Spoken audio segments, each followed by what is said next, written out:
Créanme que cuando uno ve los rostros tan felices de los niños, de los padres, de las familias viviendo seguras, bajo un techo, el mayor anhelo de cualquier hogar, se olvida todo el cansancio, ¿no? Y pese a todos los esfuerzos, a todo el sacrificio, a mucha miseria humana que uno encuentra en la lucha política, esas sonrisas dicen, todo valió la pena. Muchas gracias a ustedes, compañeros, por devolvernos la alegría, la esperanza.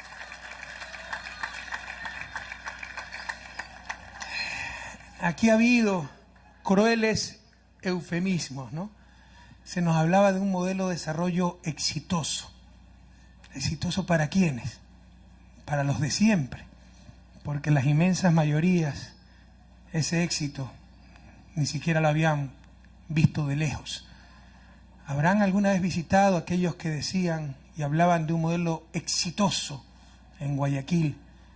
La cantidad de barrios miseria, invasiones con calles polvorientas, sin agua, sin electricidad, sin alcantarillado, sin transporte, sin colegios, sin centros de salud, con casas precarias, con piso de caña, de tierra, paredes de caña, muchas veces un solo ambiente.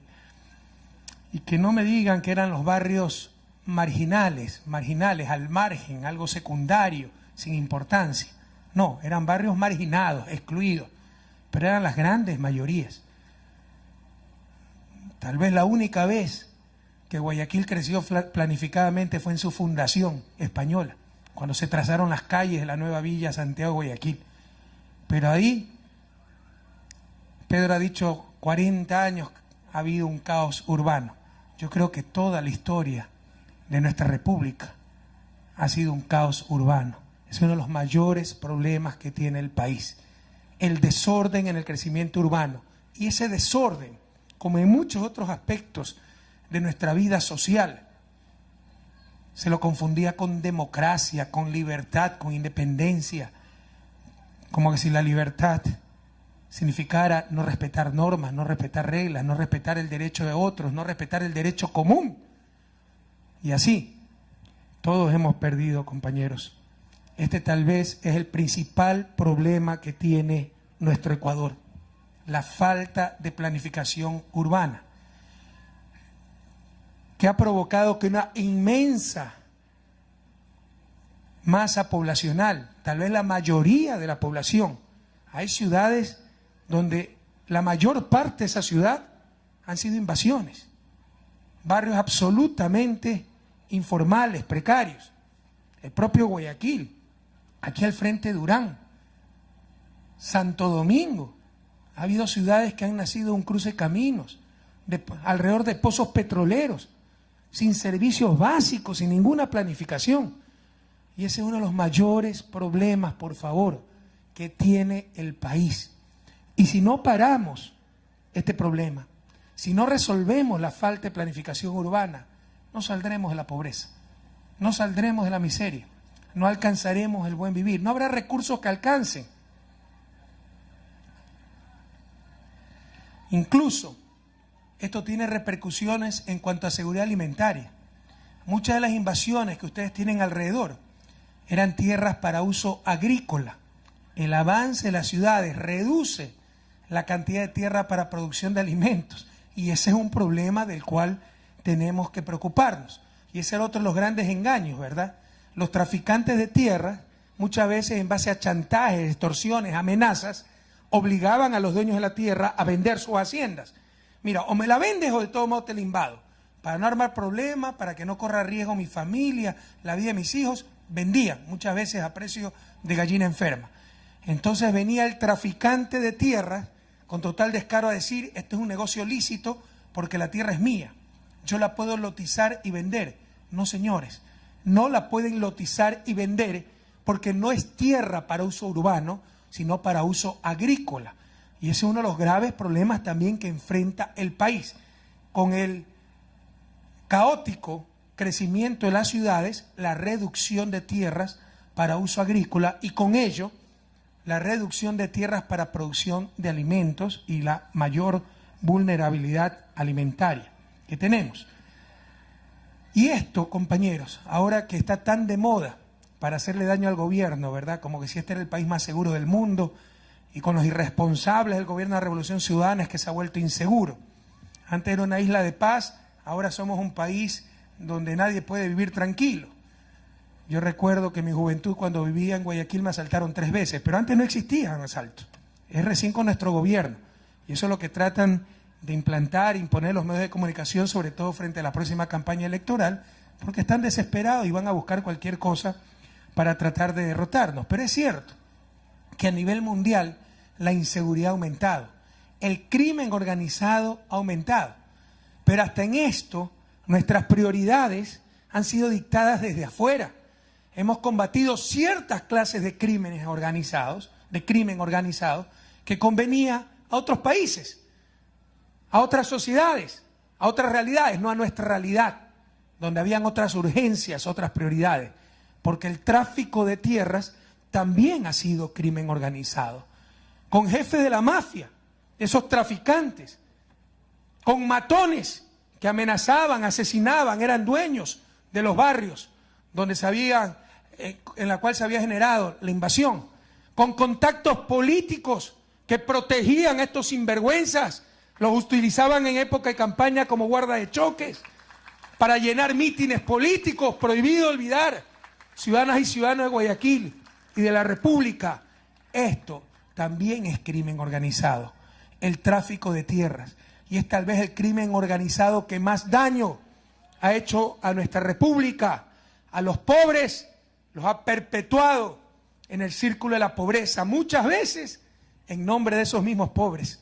Se presentaban como los reivindicadores de las clases populares, que los iban a ayudar, que como eran pobres podían invadir cualquier cosa, y en función de eso los esclavizaban durante décadas, vendiéndoles terrenos ilegales, cobrándoles el agua mucho más cara, vendida por sus propios tanqueros, cobrándole la luz que robaban al Estado, cobrándole la seguridad que proveían sus matones, cobrándole los colegios que ponían ellos mismos, sus mujeres o sus mozas, cobrándoles el transporte que no llegaba a esos sitios y que también era de estos traficantes. Prohibido olvidar. ¿Acaso eso no es crimen organizado?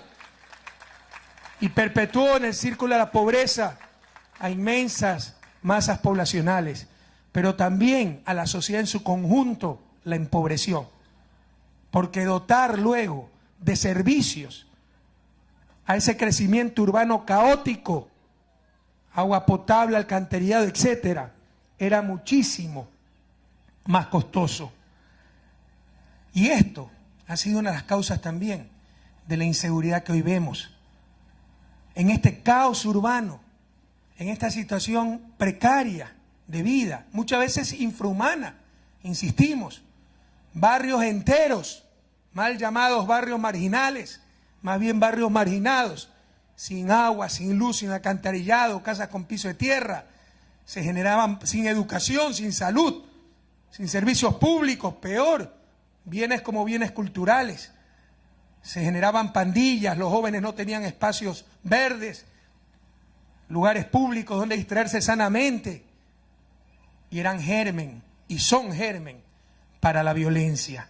Ojalá entendamos el daño que nos ha hecho esta clase de crimen organizado y logremos consensos nacionales, políticas ya no de gobierno, sino de Estado, para poner un alto radical a este crimen organizado, el tráfico de tierras que tanto daño ha hecho a nuestro país, que si no lo vencemos, no nos permitirá lograr el buen vivir, lograr el desarrollo.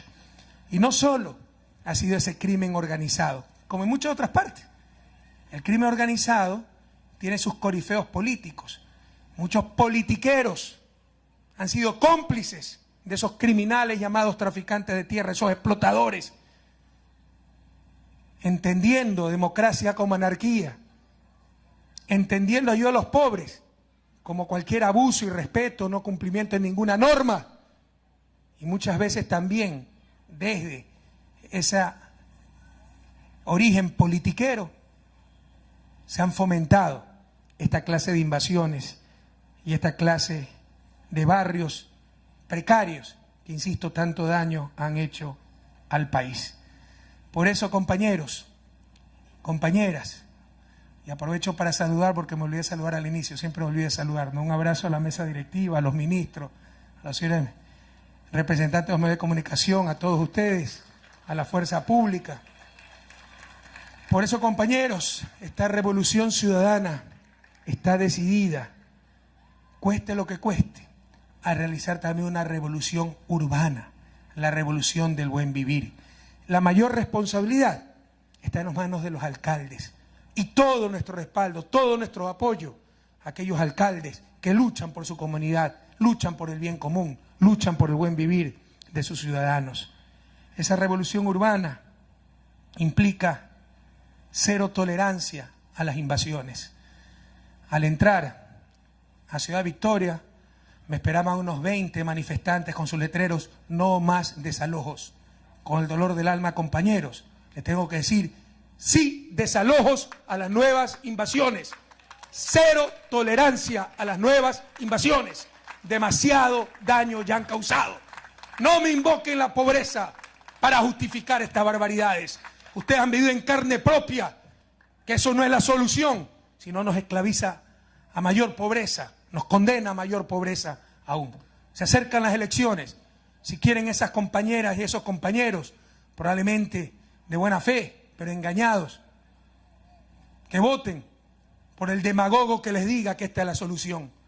Yo tengo que asumir mi responsabilidad, compañeros. Esto nos ha hundido en la miseria, ha hecho más pobres a los pobres, ha impedido que el país salga adelante, y la decisión de este gobierno la ratifico: cero tolerancia a las invasiones. Como ya hemos manifestado, invasiones consolidadas, como le decía el ministro Jaramillo, se tendrá que legalizar la tierra para ayudar a los alcaldes a poner servicios básicos, para poner servicios públicos al gobierno central, escuelas, subcentros, que no podemos construir en terrenos ilegales. Invasiones no consolidadas, como en muchos de sus casos, reubicación. Y es difícil construir viviendas muchas veces, porque hay que ver de dónde se saca dinero, cómo se financia, luchar contra una cultura de lo que se puede hacer mañana, hagámoslo pasado mañana, y dejar pasar el tiempo. Pero mucho más difícil ha sido reconstruir la confianza. ¿Cuántas veces fueron engañados? ¿Cuántas veces los politiqueros en época de campaña le iban a pedir el voto para decirles y diciéndoles: vamos a legalizar sus tierras, le vamos a dar vivienda? El mayor problema que encontramos al llegar al gobierno es que nos habían robado lo más importante, la esperanza. Ya la gente no cree en nada, no cree en nadie. Hemos logrado reconstruir esa confianza. Ahora nuestra gente, sobre todo los pobres, creen en la revolución ciudadana, creen en el gobierno nacional. Y hemos logrado que esas invasiones no consolidadas acepten reubicarse. Y obviamente esas casitas tendrán que ser destruidas y convertidas en espacios verdes. Y nuevas invasiones, compañeros, serán desalojadas. Si necesitan casas, esos compañeros que sabemos que la necesitan, es uno de los grandes déficits del país, que no lo hemos creado nosotros, lo estamos resolviendo. Organícense, acudan al Ministerio de Vivienda, acudan al Gobierno Nacional y le daremos todo el apoyo para que puedan adquirir dignamente sus viviendas, pero no más invasiones, compañeros. Y en este proceso hemos aprendido mucho. Bueno, les hablaba de revolución urbana. Primero, no más invasiones. Segundo, la ley de desarrollo urbano, que pese a que la principal responsabilidad está en manos de los alcaldes, crea una superintendencia de desarrollo urbano para impedir que se acepten barbaridades como asentamientos en zonas de riesgo, como asentamientos ilegales, que muchas veces eran y son promovidos por fines politiqueros por los propios alcaldes, compañeros. Por eso esa ley es de suma importancia. Y aquí también ustedes ven la prioridad en votar adecuadamente en las próximas elecciones para la Asamblea Nacional. Ayer en Quito me encontraba en un evento similar, muy gratificante, 400 nuevas casas en lo que hemos llamado el proyecto relocalización de La Mena. La Mena es un barrio muy tradicional del sur de Quito, donde hemos reubicado 400 familias que vivían en barrancos, al borde de la muerte, una ruleta rusa, jugándose la vida día a día. De hecho, en el invierno pasado hubo varios muertos en estos barrios, fruto de estos negociantes de vida, de estos negociantes de dignidad, que eran los traficantes de tierra. Ahora esas familias gozan de un complejo como este, tal vez con condominios más grandes, con seguridad, con alegría, con servicios básicos. Y les decía que hemos aprendido mucho en este camino. Este es el gobierno que más vivienda ha construido en la historia, más que todos los gobiernos juntos. Sumen todos los gobiernos de Juan José Flores, hasta el gobierno anterior, Alfredo Palacio, y ninguno suma las 200.000 viviendas que ha construido en estos 5 años y medio la Revolución Ciudadana. Pero nos dimos cuenta que estábamos construyendo precisamente eso, casas, no comunidades, no verdadero desarrollo urbano. En consecuencia estamos, como siempre, somos los más duros críticos nosotros mismos. Permanentemente nos hacemos autoevaluaciones y perfeccionamos, optimizamos políticas. Y hoy priorizamos esta clase de proyectos como la MENA, el día de ayer en Quito, como hoy Ciudad Victoria, y de aquí voy a entregar casi 400 viviendas más en el programa Socio Vivienda. Es decir, creación de comunidad. Aquí no solamente tenemos casas, tenemos comunidades con servicios completos, se va a poner colegios, subcentros de salud, espacios verdes, y por eso la gente tiene que también aprender a vivir en comunidad. Saber que no solo soy responsable por mi casita, sino por el entorno. Todos colaborar para que el barrio luzca lindo. Por eso es un proyecto comunitario, no solamente de vivienda. Y nos vamos a enfocar en esta clase de proyectos. También nos hemos enfocado en grupos objetivos. Barrios con alto riesgo. Personas con discapacidades, que eran los olvidados entre los olvidados.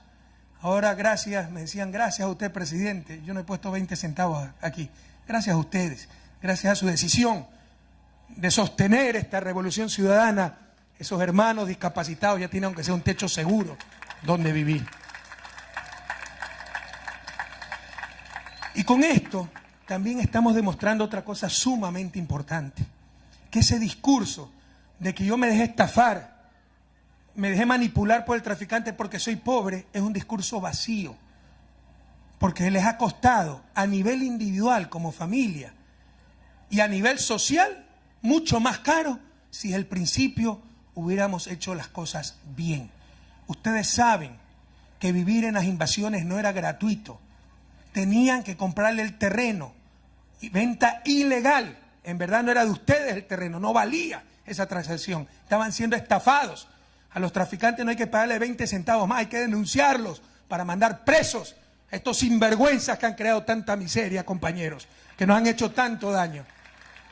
Ustedes saben que tenían que pagarles por un terreno y era una venta ilegal, era una estafa. Tenían que pagar, como mencioné, por el agua, mucho más cara. El agua en tanquero cuesta 5 veces más que el agua entubada. Por los colegios privados que estos mismos tipos ponían, porque no se podía construir colegios públicos en tierras no legalizadas. Tenían que pagar mucho más por la electricidad. Eran extorsionados con la seguridad. Fácilmente, los pobres, entre comillas, dejándose explotar por estos traficantes, pagaban 120, 150 dólares. Aquí, gracias al apoyo del gobierno nacional y con un adecuado financiamiento, lo cual también es un paso cualitativo extraordinario, cuando los pobres habían tenido acceso al crédito. Ahora, como tienen un activo que es su casita, pueden acceder al crédito hipotecario pagado a largo plazo y a convenientes tasas de interés. Ahora aquí la gente nos está pagando 80 dólares. ¿Cuánto está pagando? El más caro nos está pagando 75 dólares. Y le aseguro que en la inmensa mayoría de los casos es mucho menos de lo que pagaban en las invasiones, compañeros. Le estamos demostrando que organizadamente, planificadamente, coordinadamente, ustedes pagan menos como familia. Y nosotros como sociedad, y ustedes son parte de esto, es su petróleo, son nuestros impuestos, también pagamos mucho menos. Dotarle de servicios básicos a Monte Sinaí, con la dispersión de viviendas que había por el caos urbano, por la invasión, eran como 400 hectáreas, sin las casas, con las mismas casas precarias, construidas con mucho esfuerzo por muchos de ustedes. Dotar de agua potable, alcantarillado, asfaltado, bordillos, aceras, tendido eléctrico, etcétera, sin colegios, sin nada. Y sin casas, nos hubiera costado cerca de 140 millones de dólares. A esa misma cantidad de familias. Densificando, aquí tenemos 450 personas por hectárea. En las invasiones debemos tener, ¿cuánto será? La quinta parte. Densificando, la octava parte, la novena parte. 50 personas por hectárea. Aquí tenemos 450 personas por hectárea. Mucha más gente viviendo en menor terreno. Eso se llama densificar. Densificando la población, el asentamiento urbano más exactamente, con la mitad de lo que íbamos a gastar en Monte Sinaí, podemos dar esa agua potable, ese alcantarillado, ese tendido eléctrico, esos espacios verdes y las casas a mitad de lo que nos costaba en Monte Sinaí, compañeros. Es decir, individual y socialmente, vivir organizadamente, la planificación urbana, acabar con el caótico crecimiento en nuestras ciudades, nos beneficia a ustedes como familia y a todo el país como sociedad.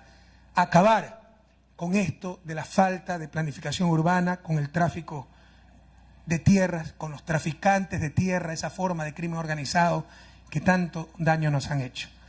Quiero decirles que tenía para escoger entre venir a este evento y poner una ofrenda floral en el hemiciclo de la Rotonda, en el monumento a Bolívar y San Martín, por cumplirse hoy un aniversario más del natalicio del libertador Simón Bolívar. Y por supuesto que escogí brindar la mejor ofrenda al libertador, porque él hubiera estado muy contento al ver que por fin estamos construyendo esa patria grande, esa patria digna, soberana, de todas y de todos, sin miseria, sin pobreza, sin opulencia, pero tampoco sin esos extremos de miseria que son un atentado a la dignidad humana. Margarita nos ha dicho en su intervención tan sentida, gracias. Yo quiero decirles, compañeros, gracias a ustedes. Créanme que nos llena de profunda emoción, de muchísima esperanza, de gran satisfacción, aunque, como siempre repito, mientras haya un solo pobre en la patria, yo no podré estar satisfecho. Pero nos renueva el alma ver la alegría en sus ojos, la alegría en los ojos de sus niños, la alegría en los ojos de nuestros hermanos con capacidades especiales, la alegría de la Alejandrina Angulo, con 3 hijos y apenas 28 años, sin esposo, y denuncien a esos malos esposos, a esos malos padres, que asuman sus responsabilidades, compañeras. No se dejen, la justicia está de su lado, las leyes la protegen. Ver la alegría de Alejandrina, que vivía en una invasión en forma precaria, tiene su casita segura para sus hijos. Dentro de su tragedia, hace algunos meses le asesinaron de la forma más cruel a su esposa, Patricia Pillazagua. Ve la alegría de Ronnie, y que encontró a su hijita Noemí. Y felicitaciones a la Policía Nacional por ese extraordinario trabajo. Y saber que Noemí, aunque sea, tiene un techo seguro donde crecer. Patricia, de algún lugar del infinito, debe estar muy contenta por la seguridad que ahora tiene su hijita. Ve la alegría de Mayra, esas heroínas cotidianas que nos enseñan tanto de esfuerzo, de trabajo, de constancia, de dignidad. Querida Mayra, muchas gracias por todo el ejemplo que son ustedes para todos nosotros, que vive también con su hijita ahora en un techo seguro. Ver a la familia de Wendy con su esposo y sus hijos, que durante, ¿cuántos añitos tiene John? 12 añitos han cuidado con tanto cariño a John, que tiene parálisis cerebral en alto grado. Ustedes me agradecían por la ayuda, compañeros. No saben cuánto le agradecemos a ustedes por su ejemplo de sacrificio, de abnegación, de amor. Son un ejemplo para todos nosotros. Lo que sí nos da gran alegría, si hemos podido contribuir en algo para que ustedes puedan vivir mejor en una sociedad donde se maltrataba tanto a las personas con capacidades especiales. Una sociedad que nunca se preocupó por nuestros discapacitados, que eran los olvidados entre los olvidados. Y hoy, por ejemplo, Wendy, su esposo, John, tienen casita propia y tienen el bono Joaquín Gallegos Lara, para que Wendy pueda quedarse en su casa recibiendo $200 mensuales del Estado ecuatoriano para que cuide con el cariño que solo puede dar una madre a su hijo John con parálisis cerebral. Yo tengo que agradecerles a ustedes, compañeros, por el ejemplo cotidiano de heroísmo, abnegación, amor que nos dan.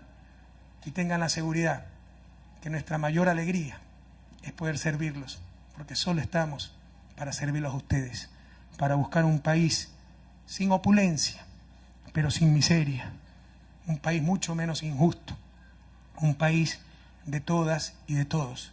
Pero para ello necesitamos la colaboración de cada uno de ustedes. Solos no lo vamos a poder lograr. Así que pobres de la patria, sobre todo los pobres de la patria, nunca más invasiones, nunca más permitir estos sinvergüenzas que son los traficantes de tierra. Traficantes de tierra, nunca más. A no pagarles 20 centavos más, a denunciarlos para mandarlos presos. A confiar en el gobierno nacional, a confiar en la revolución ciudadana, que con dificultades, con grandes obstáculos, pero avanzamos, venceremos y lograremos esa patria de todas y de todos, esa patria cariñosa, que un abrazo fraterno nos una a todos los ecuatorianos. Felicitaciones a los nuevos propietarios, a contarse entre todos este ejemplo, que es el ejemplo a seguir de todos los pobres de la patria para poder alcanzar una vida con dignidad. Felicidades por su nueva casita y hasta la victoria siempre, compatriotas.